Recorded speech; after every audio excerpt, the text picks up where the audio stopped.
नमस्कार, मैं स्वाति आज की बड़ी खबरों में आपका स्वागत करती हूं। दिल्ली विधानसभा चुनावों के मद्देनजर बीजेपी ने अपनी दूसरी सूची जारी कर दी है। इस सूची में कुल 29 उम्मीदवारों के नाम शामिल हैं। अब तक बीजेपी 58 उम्मीदवारों की घोषणा कर चुकी है।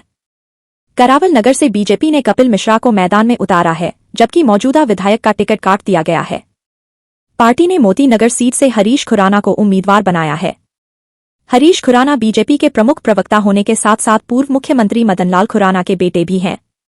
दूसरी सूची में महिलाओं को भी जगह दी गई है। इस सूची में 5 महिलाओं के नाम शामिल हैं। इनमें आप पार्टी से आई प्रियंका गौतम को कुंडली विधानसभा क्षेत्र से टिकट दिया गया है। चुनावी रैलियों और कार्यक्रमों में जोर शोर से प्रचार चल रहा है। केंद्रीय गृह मंत्री अमित शाह ने झुग्गी बस्ती प्रधान सम्मेलन में हिस्सा लिया और आम आदमी पार्टी और मुख्यमंत्री अरविंद केजरीवाल पर तीखे हमले किए। शाह ने कहा कि 5 फरवरी का दिन दिल्ली को आपदा से मुक्ति दिलाने वाला होगा। उन्होंने आरोप लगाया कि केजरीवाल सरकार ने जनता के साथ वादा खिलाफी की है। अमित शाह ने जनता से अपील करते हुए कहा कि आप सरकार को उखाड़ फेंके और भरोसा दिलाया कि बीजेपी की सरकार बनने पर गरीबों के कल्याण के लिए योजनाएं चलाई जाएंगी और हर गरीब को पक्के मकान दिए जाएंगे। अमित शाह ने यह भी कहा कि केजरीवाल को बीजेपी के मुख्यमंत्री पद के उम्मीदवार की चिंता नहीं करनी चाहिए। शाह ने ऐलान किया कि समय आने पर मुख्यमंत्री पद के उम्मीदवार के नाम की घोषणा कर दी जाएगी। इस बीच मुख्यमंत्री अरविंद केजरीवाल ने चौंकाने वाला दावा किया कि बीजेपी रमेश बिधूड़ी को मुख्यमंत्री का चेहरा बना सकती है। उन्होंने कहा कि जल्द ही औपचारिक ऐलान होगा। साथ ही केजरीवाल ने बिधूड़ी को खुली बहस की चुनौती दी। उन्होंने कहा कि बिधूड़ी जनता को बताएं कि सांसद रहते हुए उन्होंने विकास के लिए क्या क्या काम किए हैं। गृह मंत्री अमित शाह के हमलों का जवाब देते हुए केजरीवाल ने पलटवार किया। उन्होंने कहा कि उनके पास सबूत हैं और वे बीजेपी की गंदी नीयत को उजागर करेंगे। केजरीवाल ने संवाददाता सम्मेलन करने की बात कही और अमित शाह पर आरोप लगाया कि उन्होंने दिल्ली के लोगों और खुद उन्हें गालियां दीं। केजरीवाल ने कहा कि जनता इस चुनाव में इसका जवाब देगी। इसके साथ ही उन्होंने मुख्य चुनाव आयुक्त को पत्र लिखकर वोटर लिस्ट में कथित गड़बड़ियों को लेकर बीजेपी पर गंभीर आरोप लगाए हैं। दिल्ली की सियासी जंग लगातार तीखी होती जा रही है और सभी पार्टियां अपनी अपनी रणनीतियों के साथ चुनाव मैदान में मजबूती से डटी हुई हैं। अब यह देखना दिलचस्प होगा कि जनता किसे अपना समर्थन देती है। केजरीवाल के दावे पर बीजेपी का पलटवार, जनता नहीं आएगी झांसे में, बीजेपी बनाएगी अपना सीएम। दिल्ली विधानसभा चुनाव जैसे जैसे नजदीक आ रहे हैं, राजनीतिक दलों के बीच जुबानी जंग तेज हो गई है। आम आदमी पार्टी और बीजेपी के नेताओं के आरोप प्रत्यारोप सुर्खियां बटोर रहे हैं। दिल्ली के सीएम अरविंद केजरीवाल के दावों पर बीजेपी लगातार पलटवार कर रही है। बीजेपी सांसद मनोज तिवारी ने केजरीवाल पर निशाना साधते हुए कहा, दिल्ली की जनता अब उनके झांसे में नहीं आएगी। जनता खुद बीजेपी का मुख्यमंत्री चुनेगी। वहीं बीजेपी सांसद प्रवीण खंडेलवाल ने केजरीवाल के सीएम फेस को लेकर चिंता जताने पर सवाल किया। उन्होंने कहा, बीजेपी सही वक्त पर अपने मुख्यमंत्री उम्मीदवार को लेकर फैसला करेगी।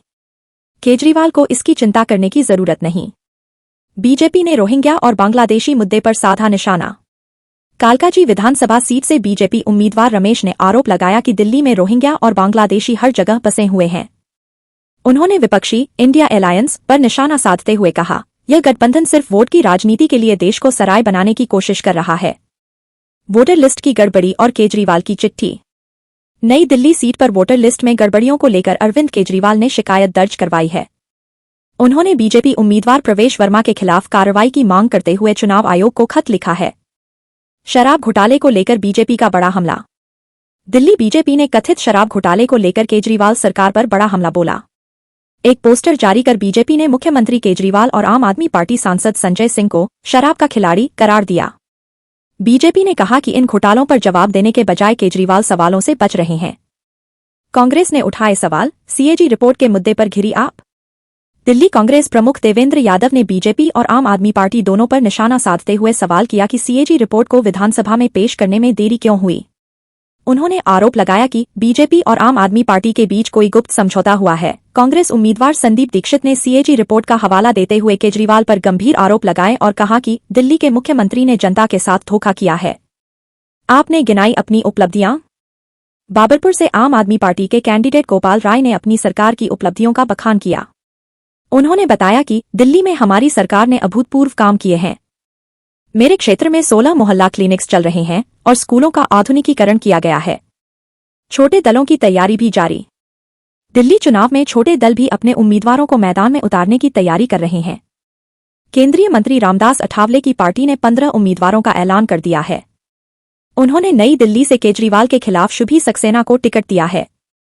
वहीं एआईएमआईएम नेता इम्तियाज जलील ने ओखला से अपने उम्मीदवार शफाउल्लाह को चुनाव मैदान में उतारा है।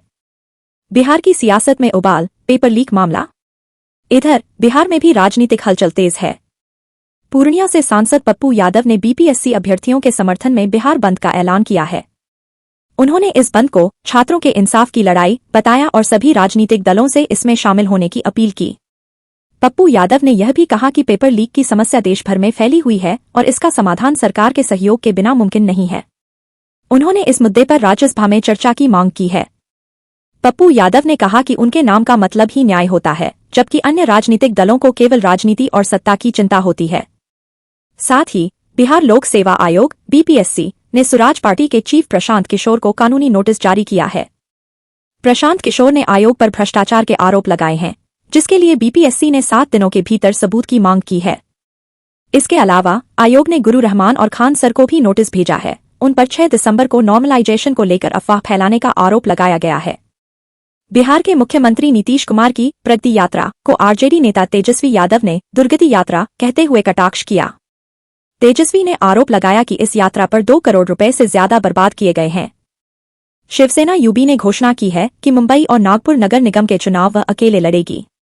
शिवसेना नेता संजय राउत ने यह जानकारी देते हुए कहा कि इसमें कोई नई बात नहीं है, क्योंकि 2019 से पहले भी ऐसा ही होता था। शरद पवार गुट के नेता महेश तापसे ने भी इस पर सहमति जताई। उधर महाराष्ट्र के मुख्यमंत्री देवेंद्र फडणवीस ने कहा कि महाविकास अघाड़ी एमवीए गठबंधन टूट रहा है और जनता का आशीर्वाद आने वाले चुनावों में उन्हें मिलेगा। शिंदे गुट के नेता संजय निरुपम ने एमवीए को डूबता जहाज बताया और कहा कि तीनों पार्टियों को अब एक दूसरे पर भरोसा नहीं है। मध्य प्रदेश बीजेपी के चीफ वीडी शर्मा ने विपक्षी गठबंधन इंडिया अलायंस पर निशाना साधते हुए इसे स्वार्थ का संगठन बताया। उन्होंने कांग्रेस पर तुष्टीकरण की राजनीति का आरोप लगाया। वहीं महाराष्ट्र के मंत्री नितेश राणे ने ईवीएम पर विवादित बयान दिया, जिस पर एमईएम नेता वारिस पठान ने मांग की है कि चुनाव आयोग और मुख्यमंत्री राणे के खिलाफ कार्रवाई करें। प्रधानमंत्री नरेंद्र मोदी ने विकसित भारत युवा नेता संवाद कार्यक्रम के तहत 3000 युवाओं से बातचीत की। यह आयोजन स्वामी विवेकानंद की जयंती के अवसर पर हुआ। 13 जनवरी को प्रधानमंत्री सोनमार्ग में जोजिला टनल का उद्घाटन करेंगे, जिसकी तैयारियों का जायजा जम्मू कश्मीर के मुख्यमंत्री उमर अब्दुल्ला ने लिया। गृह मंत्री अमित शाह ने मादक पदार्थों की तस्करी और सुरक्षा पर आयोजित क्षेत्रीय सम्मेलन को संबोधित किया। उन्होंने कहा कि मोदी सरकार नशे और नार्को टेरर के पूरे नेटवर्क को खत्म करने के लिए प्रतिबद्ध है। उन्होंने राज्यों से अपील की कि मानस पोर्टल और टोल फ्री नंबर 1933 को लोकप्रिय बनाया जाए, जो नशे के खिलाफ लड़ाई में उपयोगी साबित हो रहा है। हिमाचल प्रदेश के मुख्यमंत्री सुक्खू ने भी कहा कि उनकी सरकार ड्रग्स के खिलाफ कार्रवाई को और तेज करेगी। और अब चलिए देखते हैं दुनिया की बड़ी खबरों को। अमेरिका के लॉस एंजेलिस में इतिहास की अब तक की सबसे विनाशकारी आग ने भीषण तबाही मचाई है। यह आग जंगलों से शुरू होकर रिहायशी इलाकों तक फैल चुकी है। इस त्रासदी में अभी तक 11 लोगों की जान जा चुकी है और 12,000 से अधिक इमारतें जलकर खाक हो चुकी हैं। साथ ही लगभग 60,000 इमारतों पर भी खतरा मंडरा रहा है। अनुमानित आंकड़ों के मुताबिक इस आग के कारण अब तक $8 अरब से ज्यादा का नुकसान हो चुका है और यह सिलसिला अभी भी जारी है। आग के लगातार फैलने के कारण प्रशासनिक अधिकारियों ने क्षेत्र के अलग अलग इलाकों से लोगों को हटाने का अभियान शुरू कर दिया है। लगभग 1,44,000 लोगों को अपने घर खाली करने का आदेश दिया गया और ज्यादातर लोग ऐसा कर चुके हैं। वहीं 1,66,000 परिवारों को चेतावनी दी गई है कि यदि हालात नहीं सुधरे तो उन्हें भी जल्द घर खाली करना पड़ सकता है।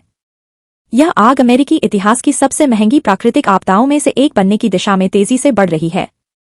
विशेषज्ञों ने अनुमान लगाया है कि अब तक यह आग $135 बिलियन से अधिक का नुकसान कर चुकी है।